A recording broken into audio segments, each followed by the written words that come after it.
Di saat banjir menelan rumah dan longsor mengubur harapan, negara datang dengan pertanyaan. Bukan dengan nasi, bukan dengan selimut, bukan dengan air bersih. Di Sumatera, lebih dari 1.000 orang meninggal dunia akibat banjir bandang dan longsor sejak akhir November 2025, menurut data BNPB. Namun di tengah tragedi sebesar itu, yang paling keras justru bukan suara sirina, melainkan suara kritik. Datangnya dari seorang perempuan yang tak lagi berada di kabinet, namun masih berada di garis depan nurani publik, Susi Pujiastuti. Dan kali ini sasarannya jelas, Wakil Presiden Gibran Rakabuming Raka.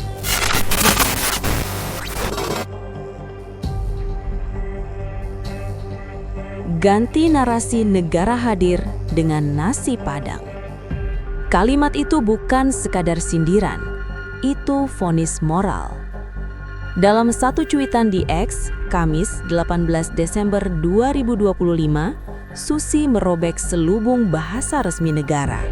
Ia menyebut apa yang sebenarnya ditunggu korban bencana: makanan, susu, air minum, lilin, selimut, hingga Starlink. Daftar itu terdengar sederhana. Justru karena sederhana, ia menampar keras. Di titik ini, Susi tidak sedang mengkritik individu. Ia sedang mengkritik cara negara memahami kehadiran. Menurut seorang analis komunikasi politik nasional, narasi negara hadir telah berubah menjadi slogan kosong. Ia sering hadir sebagai visual, bukan sebagai solusi. Negara datang untuk dilihat, bukan untuk menyelamatkan.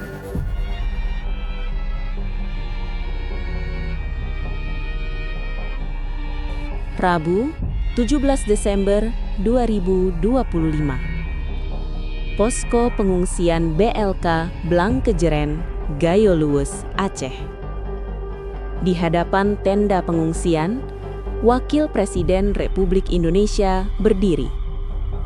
Di hadapannya, warga yang kehilangan rumah, keluarga, dan kepastian. Pertanyaannya sederhana. Bapak, Ibu, sinyalnya sudah ada? Jawabannya juga sederhana. Serempak. Belum. Di titik itu negara sebenarnya sudah tahu jawabannya. Karena laporan komunikasi bencana bukan datang hari itu saja. Ia datang berhari-hari sebelumnya. Namun yang menyusul tetap sebuah janji. Starlink akan dipasang. Segera. Disinilah jeda itu terasa. Bukan jeda teknis. Bukan jeda anggaran. Melainkan jeda kepemimpinan. Masalahnya bukan niat. Masalahnya bukan teknologi. Masalahnya adalah waktu yang terbuang untuk bertanya, ketika keputusan seharusnya sudah diambil sebelum pesawat mendarat. Susi Pujiastuti membaca momen itu dengan mata seorang operator lapangan, bukan politisi. Ia menanggapi dengan kalimat singkat tanpa basa-basi. Seharusnya datang bawa Starlink, bukan datang bertanya. Kalimat itu bukan emosi. Itu protokol darurat yang gagal dijalankan. Dalam kritik itu, terselip tuduhan yang jauh lebih serius, bahwa kekuasaan paham apa yang dibutuhkan rakyat, namun masih memilih menunggu ritme birokrasi, alih-alih memotongnya. Seorang analis kebijakan publik menyebut ini sebagai penyakit kepemimpinan era visual. Keputusan ditunda karena semua ingin terekam sempurna. Dalam bencana, jeda 5 jam bukan sekedar keterlambatan. Ia bisa berarti anak yang tak mendapat susu, lansia yang kehabisan obat, keluarga yang gagal menghubungi kerabatnya. Namun negara masih memastikan, masih bertanya, masih berjanji. Dan di titik itulah kritik Susi berubah dari sentilan menjadi alarm politik.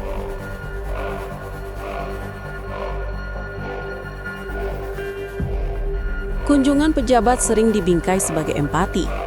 Namun, Susi membaca sesuatu yang lain. Ia melihat politik simbol.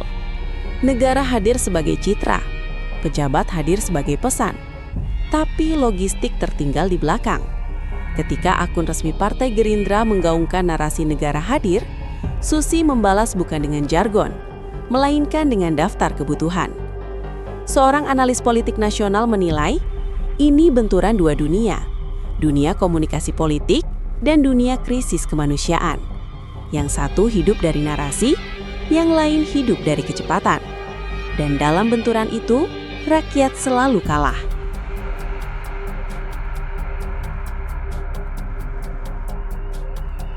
Sentilan Susi ke Gibran bukan peristiwa tunggal.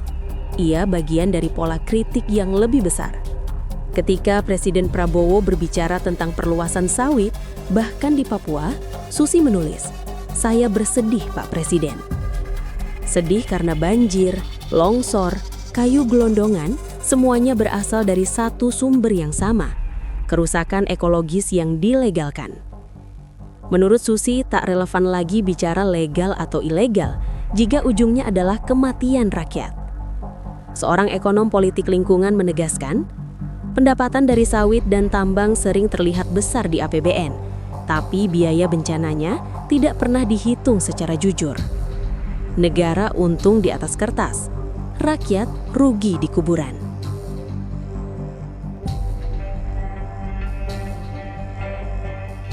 Di titik terdalam, kritik Susi terhadap Gibran adalah kritik terhadap gaya kepemimpinan generasi baru. Cepat bicara, cepat tampil, tapi belum tentu cepat bertindak. Dalam bencana, pertanyaan bukan siapa datang, tapi apa yang dibawa.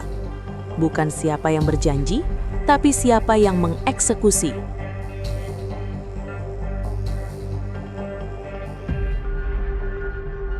Susi Pujiastuti tidak sedang mencari panggung. Ia sedang membongkar panggung. Ia tahu, dalam bencana, yang dibutuhkan bukan narasi, bukan simbol, bukan kunjungan.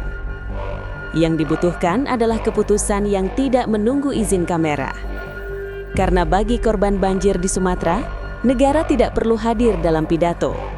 Negara cukup hadir dalam satu piring nasi.